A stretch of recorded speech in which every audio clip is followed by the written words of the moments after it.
This September, Christies will be offering a French collection of Asian wine in Hong Kong.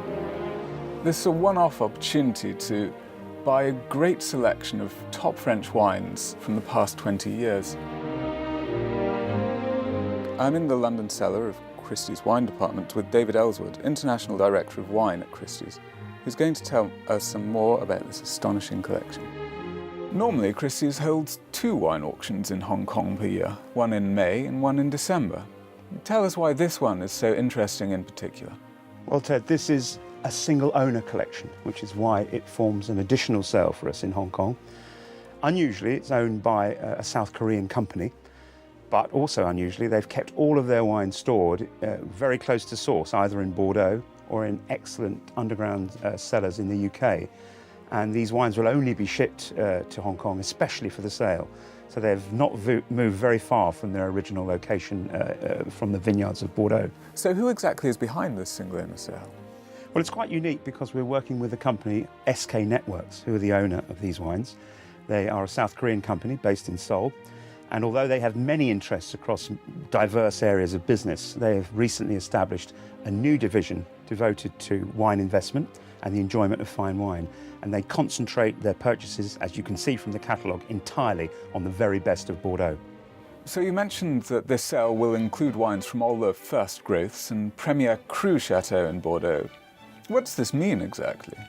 Well, Bordeaux is a district that includes many hundreds, even thousands of properties.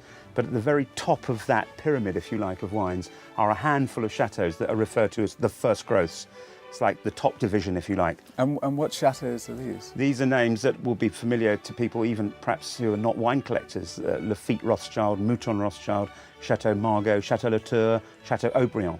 There are very few. There are perhaps 8 wines that are considered to be in this top echelon. It seems at the moment that the main interest is focused on Chateau Lafite Rothschild, which is one of the, say, 5 left bank first growths. But also Chateau Latour, Chateau Mouton Rothschild. I mean, we have all of these wines in the sale. And so really for the Asian collector, it's really his wish list of the very best of the best of Bordeaux. It's a designation that was made way back in 1855. Strangely, over such a long period, the first growths have remained at the top of that classification. So the qualities that those wines had 150 years and more ago are still present in the wines in the 21st century. And what is it about these wines that makes them so sought after? It's partly historical. The fact that these wines have been producing the best for more than a century is well recognised throughout the world. Their production techniques are without equal. The wines are available in relatively small quantities when you consider they have to satisfy a world market. So it's basically quality and history combined. So what is it that I should be looking for in a bottle to see its pristine condition? Well, as you've seen, coming out of the original wooden case is really the first thing you need to have checked. Wines that are offered that are not in their original packaging, for whatever reason, would need to be checked especially carefully. This, from its original wooden case, you can see the most important thing is the level of the wine. It needs to be very high up in the neck, close to the cork for a wine that is quite young. Obviously, as the wine ages, the level may drop slightly, which again is quite usual. But for young wines, the level needs to be right up there where you can see it near the cork. Obviously, cosmetically, it's nice if the label is perfect and the capsule is not damaged in any way. But really, everything flows from that storage in the original wooden case in perfect conditions. If that happens, then the bottle that comes out of the case should look like this one. From that case we've just opened, we have La Mission Haut-Brion, which is one of those 2 wines, which is literally next door to Haut-Brion. And the 2 wines, in fact, are very different in style. So it indicates that properties that are even absolutely next door to each other still have very much their own individual style and individual type of wine, even though they're all from the same grapes and from the same region. If you were buying 1 case to drink this year and 1 case to keep, which would they be? It's a tough choice. If I was going to be buying a wine for drinking now, it would probably be the Lafite Rothschild 1990. It's a fantastic vintage. The wine has many years of life ahead of it, but would be already 20 years of age, an excellent drink.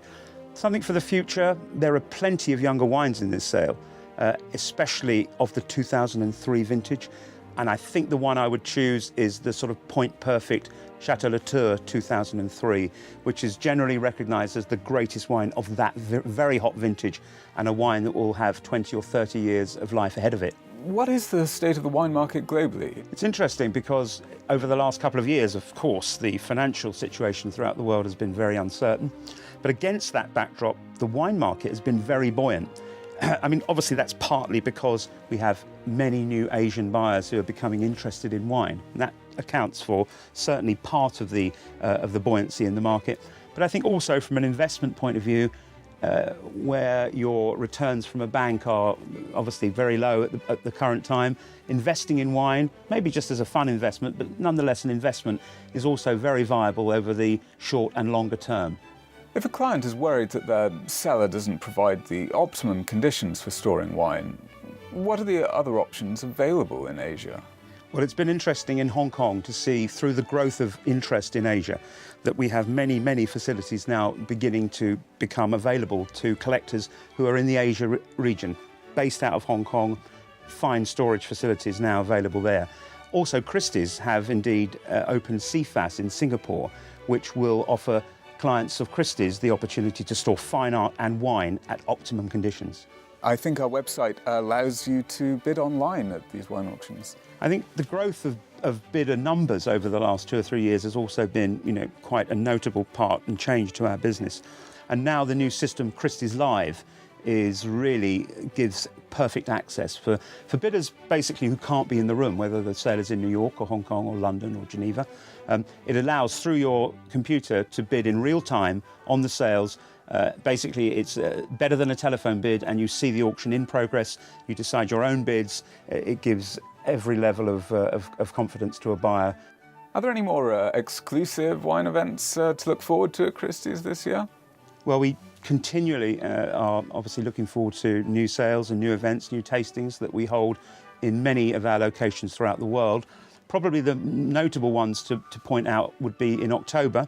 We have an amazing whiskey and cognac collection that will be sold in London that we think will also be of interest to many Asian collectors who focus on that particular area.